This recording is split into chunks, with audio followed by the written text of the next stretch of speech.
Por acaso você conhece a antiga história suméria de Enki-Enlil-Hursag? É uma história datada por volta de 1900 a 1600 a.C. Ela se passa em Dilmun, um paraíso divino, e nela conta como o deus da água doce Enki cometia incesto com suas próprias filhas, e de como a deusa criadora Ninhursag criou 8 divindades para curar Enki de um envenenamento causado por plantas de seu próprio sêmen, que também veio de um incesto. E sim, eu sei que parece estranho. Nesse vídeo vamos aprender sobre esse mito sumério, analisar ele a fundo e até mesmo ver suas comparações com o Gênesis bíblico. Vamos lá? Olá, eu sou a Vitória e você já ouviu falar no mito de Enki e Ninhursag? Tá bom, pra começar, essa história ganhou popularidade em 1945, depois do assiriólogo e historiador Samuel Noah Kramer decidiu fazer uma tradução, uma pesquisa ali sobre essa história. Ele também fez algumas comparações muito fortes com o Gênesis bíblico. A história, o mito de Enki e Ninhursag, é interpretada a partir de 3 manuscritos, e os 2 principais foram encontrados na região de Nippur e Ur na antiga Suméria. Mas antes da gente falar dessa história específica, eu acho que é mais importante a gente falar sobre os 2 personagens principais dessa história, que é o deus Enki e a deusa Ninhursag. E para começar, eu vou falar sobre a deusa Ninhursag. Tá, vamos começar falando da Ninhursag. A Ninhursag é uma espécie de deusa-mãe, é uma deusa que dá vida, é uma deusa que ela sempre está relacionada a alguma coisa de criação. Ela é citada por muitos nomes mesmo, que eu vou colocar aqui no canto, os nomes que ela é conhecida, só que ela sempre está relacionada com alguma coisa de criação. E como eu falei, ela é conhecida por muitos nomes, inclusive na epopeia de Gilgamesh, ela é citada com o nome Aruru, onde basicamente ela é a deusa que forma o Enkidu a partir de argila ou barro. E bom, no Atrahasis, que é basicamente o dilúvio sumério, os deuses menores, eles estão cansados de tanto trabalhar, então eles decidem que eles vão criar seres menores do que os deuses menores para trabalhar, em vez de só eles ficarem trabalhando. E aí eles vão criar os seres humanos, e na história é Ninhursag, que é citada por outro nome na história, mas é Ninhursag que cria os deuses a partir de um sacrifício de um outro deus da inteligência e de argila, e ela cria os seres humanos. E ela cria 7 homens e 7 mulheres, que, enfim, não é o foco depois que acontece, porque a história é muito longa e não é sobre isso o vídeo. Mas, resumidamente, a Ninhursag é uma deusa muito importante, porque ela sempre está relacionada à vida, à criação de vida, à criação humana, à criação de deuses, criação de divindades. E é isso, e agora a gente vai falar um pouco sobre o Enki, né, que é o outro protagonista, infelizmente é o outro protagonista dessa história. Bom, agora a gente vai falar sobre o deus Enki ou Ea, que você pode conhecer pelos 2 nomes. O Enki, eu vou chamar de Enki porque na história tá assim também, ele é conhecido por ser um deus meio travesso, ele é conhecido por ser um deus muito inteligente e ser um deus da água, que basicamente na história do mito de Enki e Ninhursag, essa é a principal característica dele ser um deus da água. E essa era a sua principal característica, porque, por exemplo, os antigos sumérios acreditavam que o rio Tigre e o rio Eufrates tinham se derivado do seu sêmen, do sêmen de Enki, basicamente. E, bom, ele realmente era conhecido por ser um deus muito esperto, muito empático com os humanos. Por exemplo, no Atrahasis, ele tem muita empatia com os humanos. No Atrahasis, ele é muito esperto, muito sabichão, pra ajudar os humanos, entende? E é uma característica, assim, que não bate tanto com essa história que eu vou contar e vocês vão ver por que não bate tanto. E agora que eu terminei de apresentar os 2 personagens principais dessa história, a gente vai falar sobre o mito de Enki e Ninhursag. E bom, só um adendo aqui que o começo dessa história ele é um pouco confuso. E eu vou falar um pouco por quê enquanto eu falo, só que eu vou falar mais sobre essa confusão mais tarde.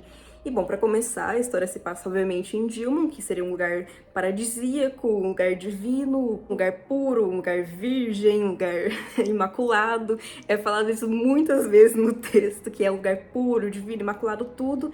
E que supostamente tem uma proposta por um historiador, o Thorkild Jacobsen, de que ficaria na ilha de Baren.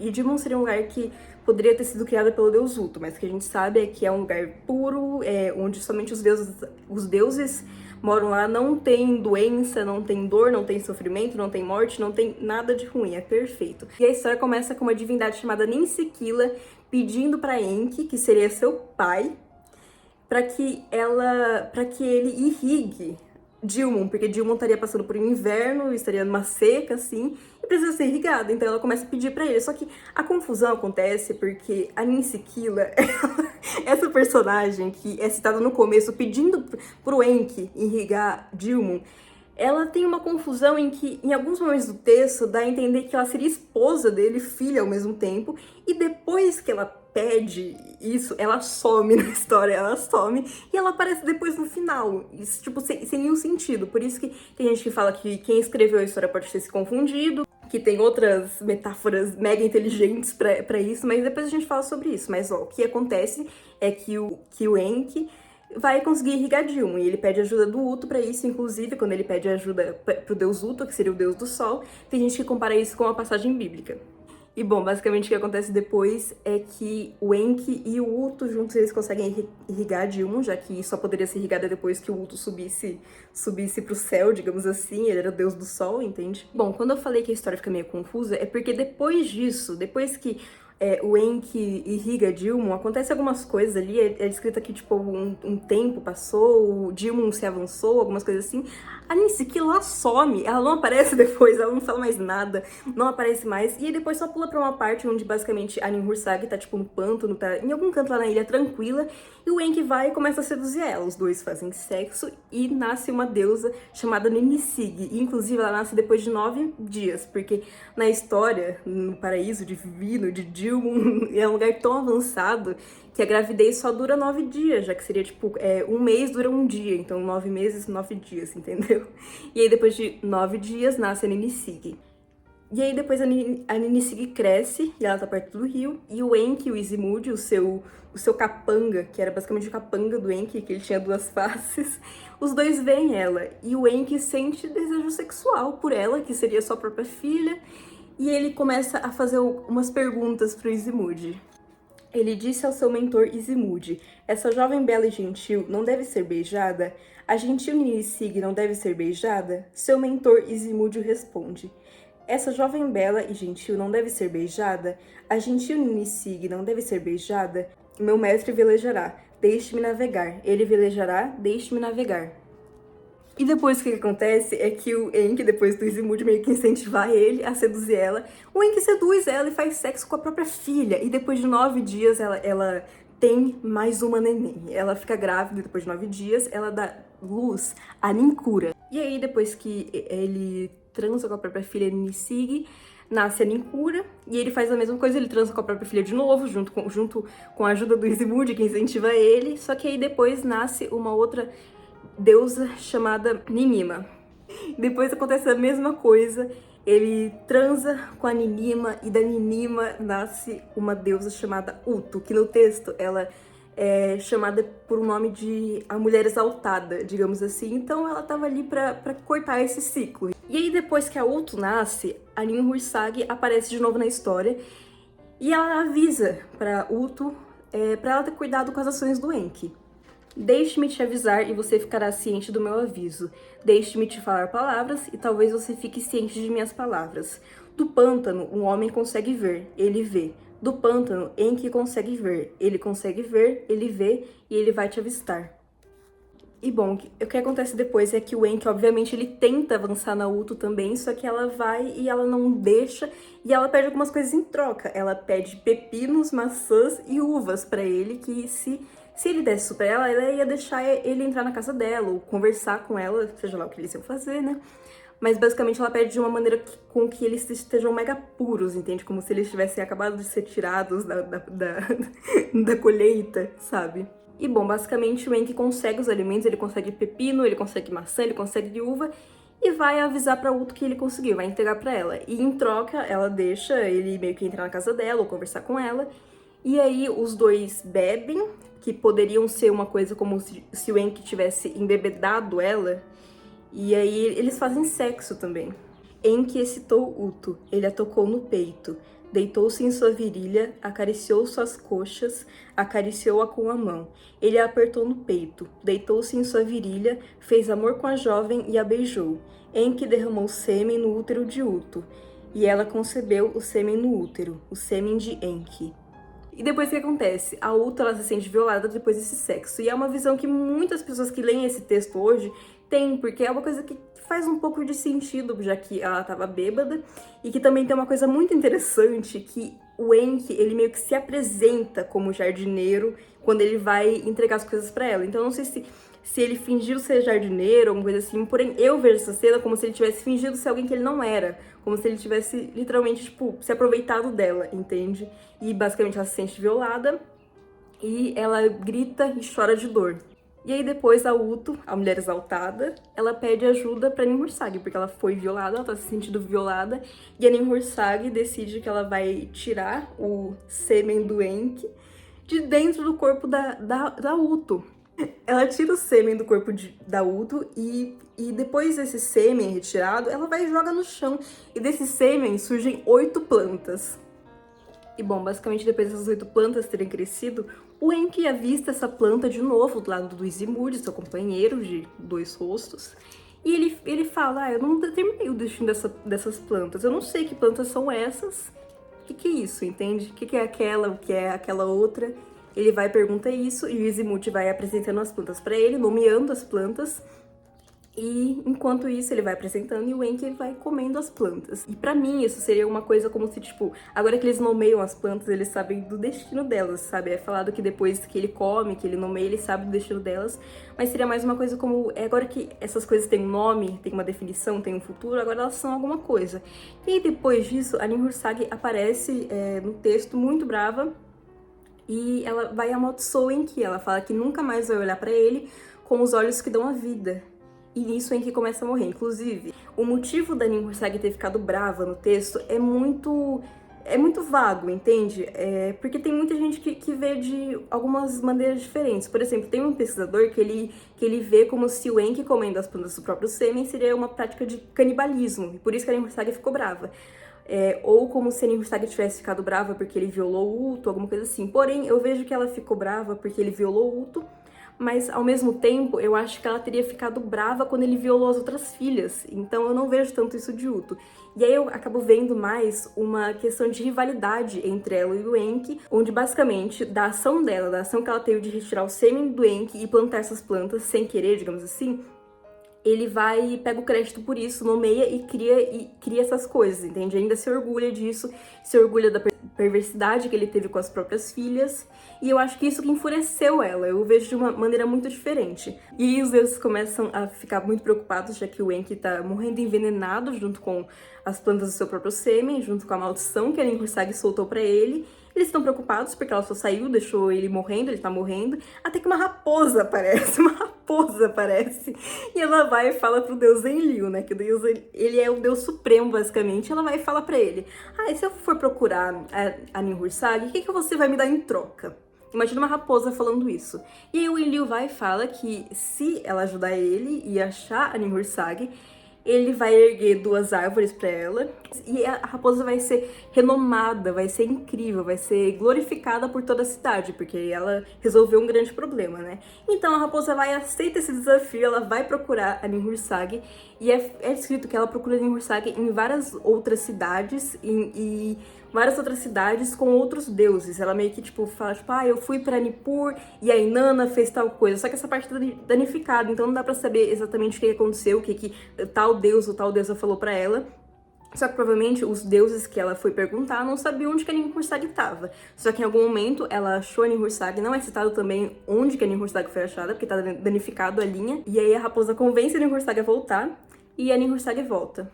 E aí depois que a Ninhursag volta, o Enki tá morrendo e ela coloca a cabeça do Enki dentro da sua vagina, entende? Dentro da sua vagina, sobre a sua virilha, como se estivesse numa posição de parto. Eu gosto muito dessa ideia de posição de parto, que algumas pessoas imaginam só como se ele estivesse deitado sobre a virilha dela, só que alguns outros especialistas falam mais que ele tava, tipo, com a cabeça na virilha dela, entende? Como se ele estivesse saindo da vagina dela, como se fosse um parto mesmo. E faz muito sentido ser um parto, até porque ela decide que ela vai criar várias divindades pra curar ele. Ela cria, tipo, várias divindades. Tipo, sei lá, ele tá com dor no braço, aí ela vai e cria uma divindade a partir da dor no braço que ele tá sentindo, pra tirar essa dor, entende? E aí, bom, basicamente a Ninhursag vai criando várias divindades ali a partir das dores do Enki, enquanto ele tá deitado sobre a virilha dela ou dentro da virilha dela, não sei, interprete como você preferir.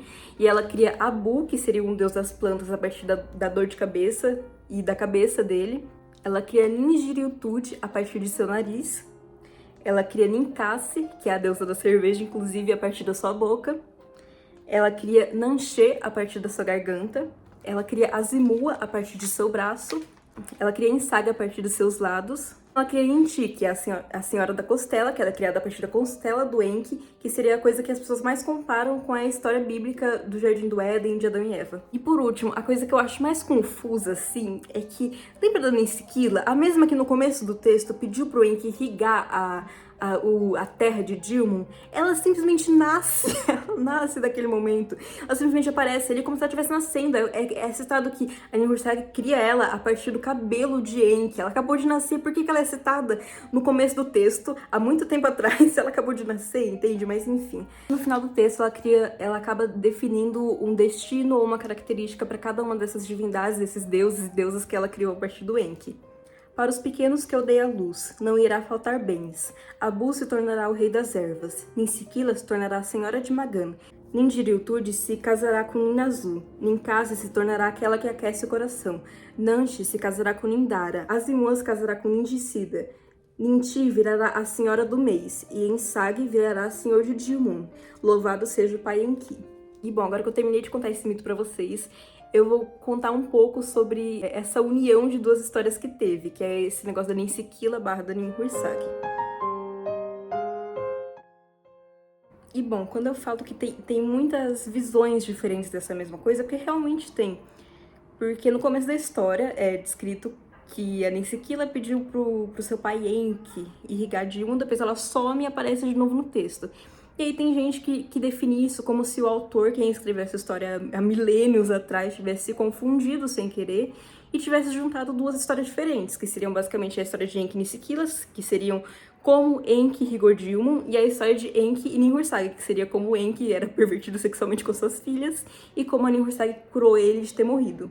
E agora eu vou falar um pouco sobre uma hipótese bem diferente, porque quando você vai pesquisar isso, a maioria dos historiadores, eles meio que confirmam que essa parte foi meio que uma confusão criada pelo autor, como se ele estivesse querendo confundir os leitores ou se ele realmente tivesse confundido na história. E eu meio que compartilho um pouco dessa visão, porque eu não vejo tanto sentido em ser uma coisa além disso. Só que uma pessoa que vê sentido em uma outra coisa é o Nico Visser, que é um cara que ele fez um artigo enorme sobre essa história e eu achei muito bom o artigo. E ele tem uma visão muito diferente sobre isso e eu vou falar um pouco sobre essa visão. Eu aconselho vocês a lerem o artigo caso vocês queiram saber mais da história também. Mas basicamente a visão dele é uma coisa meio metafísica, seria certo falar isso? Onde ele meio que coloca que no começo a Ninsiquila ela não tem um destino predefinido e que a história é cheia de coisas de destino, como por exemplo quando o Enki determinou o destino das plantas. Eles não tinham um destino definido. No começo da história, eles ainda não existiam, então eles só estavam existindo no além, então eles não tinham um destino, eles não tinham nenhuma característica. Então a Ninsiquila poderia ser muito bem uma divindade que estivesse predefinida para ser filha do Enki. Só que aí o problema é quando no texto fala Enki se deitou com sua esposa e depois aparece a Ninsiquila. Tipo, quem é a esposa dele? A Ninsiquila? E ele fala que isso é porque não está definido ainda na história, já que eles ainda não existem, que se a Ninsiquila vai ser filha ou esposa dele. Só que essa coisa de meio metafísica dela ser destinada para ele, deles ainda não terem existido no começo, por isso ser isso, pra mim faz sentido, não faz sentido, porque eu acho muito esquisito isso da Ninsiquila, pelo fato de que por que a Ninsiquila, entende? Por que a Ninsiquila? É literalmente isso, por que a Ninsiquila? Porque, por exemplo, os antigos sumérios, igual eu falei no começo do texto, eles acreditavam que o rio Tigre e o rio Eufrates tivessem se derivado do sêmen de Enki. Não faria muito mais sentido se fosse, sei lá, uma divindade criada a partir de alguma coisa relacionada à parte, à genitália do Enki? Porque pra mim faria muito mais sentido do que uma divindade que ela aparece depois no final do texto, onde ela não tem muita ligação na história, sendo criada a partir do cabelo do Enki. Por que é exatamente ela? E por que, tipo, não Utu, por exemplo? Utu, que ela tem uma característica muito mais definida do que as outras filhas dele, que ele fez sexo também. Utu é a mulher exaltada, é a mulher bela. As outras só é citada pelo nome pronto. Por que não ela? Por que Ninsiquila, entende? Eu acho isso meio esquisito. Então, eu acho essa visão que ele tem muito interessante. Eu decidi trazer aqui pra vocês, porque alguns de vocês podem ter. Se vocês queiram ter, leiam o artigo. Só que eu não compartilho tanto dessa visão, mas mesmo assim eu acho muito interessante, porque ele tem algumas reflexões muito interessantes. Por exemplo, no começo do texto, onde o Enki e Uto, eles irrigam Dilmun, ele vê de uma maneira muito mais metafórica, mas muito mais bonita. Essa visão eu compartilho com ele. Só que essa da Ninsi Killa não tanto, entende? Mas essa visão de Enki irrigando Dilmun com Uto, ele meio que vê como se o Uto tivesse se encontrado com Nana, que seria o deus da lua. Porque, tipo, é descrito, tipo, que o Uto sobe até o templo de Nana, alguma coisa assim. Eu vou colocar aí na tela. E, basicamente, ele vê isso como se fosse na história ainda não tem tempo. Não tem o conceito de tempo ainda na história. E no momento que o Uto, que seria o Sol, se encontrasse com Nana, que seria o deus da lua, tipo, eles se encontrando assim, agora tem a definição de tempo. Agora pode existir o tempo e as coisas de Dilmun podem progredir. E isso, eu compartilho isso, eu acho muito interessante. Só que a visão da Ninsi Killa, eu não vejo tanto sentido assim. Da Ninsi Killa ter, tipo, sido uma coisa que não tivesse acordada ainda e por isso os dois estivessem adormecendo no além e por isso que eles ainda não sabem do seu destino. Isso eu não vejo tanto sentido. Eu acho mais plausível a história que é a hipótese que é mais defendida de que o autor dessas histórias acabou se confundindo ou misturando um pouco. Só que agora sobre algumas outras que ele traz, isso daí eu acho muito interessante. E aí, basicamente, na história, se você for ver em outras fontes, as pessoas só definem como se a Ninhursag estivesse no começo desse texto, como se fosse ela que tivesse pedido pro Enki irrigar Dilmun. E eu acho essa hipótese plausível também, afinal, querendo ou não, é uma hipótese que a pessoa se confundiu, e assim a história fica muito menos confusa também, entende? Mas, enfim, nessa parte, inclusive, que aparece que o Enki se deitou com sua esposa e tal, as pessoas acabam definindo que seria Ninhursag. E, de novo, o Nico, ele vê de uma maneira muito diferente, como se o destino de Ninsi Killa ainda não tivesse previsto, e ela poderia ser filha ou esposa dele. E, enfim, agora que eu falei um pouco dessa visão, dessas duas visões, na verdade, que eu compartilho mais que seja como se a pessoa tivesse se confundido, pra ser sincera. Mas eu acho essa outra visão muito interessante, eu decidi trazer porque é a visão mais diferente que tem, porque a maioria vai pela visão de que se confundiu. E agora a gente vai falar sobre os paralelos com a história bíblica de Adão e Eva. Bom, antes disso, eu quero falar que a história de Enki e Ninhursag é milênios mais antiga do que a história bíblica. Mas eu também vou falar que eu vejo uma pequena semelhança de verdade. Eu vou trazer as semelhanças que eu vi e as semelhanças que as outras pessoas veem. Só que eu meio que vejo um pouco de inspiração, mas nem tanto. Por exemplo, na história do dilúvio sumério do Atrahasis, na história da Arca de Noé, eu vejo muito mais semelhança do que nessa, entende? Nessa daí eu não vejo tanta. E eu vou ser sincera aqui que eu não vejo tanta, mas agora vamos falar sobre as semelhanças. Bom, a principal semelhança é que as duas se passam num paraíso divino, onde não tem dor, onde não tem nada. Ok, é uma semelhança, realmente é. A outra semelhança é que as duas podem ter algumas metáforas relacionadas à comida. Porque, por exemplo, quando as pessoas falam da história de Adão e Eva, eu não sou uma pessoa religiosa, mas eu não vejo a Eva comendo diretamente uma fruta, entende? As pessoas falam, tipo, ela só foi castigada porque ela comeu uma maçã, foi só isso. Eu vejo muito mais como uma metáfora para outras coisas. E eu também vejo isso na história de Enki e Ninhursag. Eu vejo como se a metáfora da planta que ele come, das plantas que ele come, das coisas que a Uto pede para ele, seja uma metáfora para sexo e para outras coisas. E eu vejo mesmo na história de Adão e Eva, e obviamente, depois da Eva comer o fruto, ela é castigada, assim como o Enki, depois de comer os frutos que vieram do seu próprio sêmen. E bom, outra semelhança é a parte que irriga Dilmun a partir da ajuda do Uto, onde o Uto sobe ao céu e tal, e as pessoas comparam isso com uma parte da Bíblia. E aí associam com uma parte de Gênesis, que é basicamente um vapor, porém subia da terra e regava toda a face da terra. Isso daí eu acho mais ou menos semelhança, sim. Eu vejo uma pouquíssima inspiração, mas não tanta, entende? Não vejo tantas. E agora, a principal semelhança que eu vejo, de verdade, é a parte de que da criatura, da divindade, da Ninti, a Senhora da Costela, criada a partir da costela do Enki, e da Eva, criada a partir da costela do Adão. Eu vejo semelhança nisso, porque, tipo, por que é costela exatamente, entende? Só que eu vejo mais semelhança nisso quando é comparado o nome das duas, igual o Samuel Noah Kramer diz.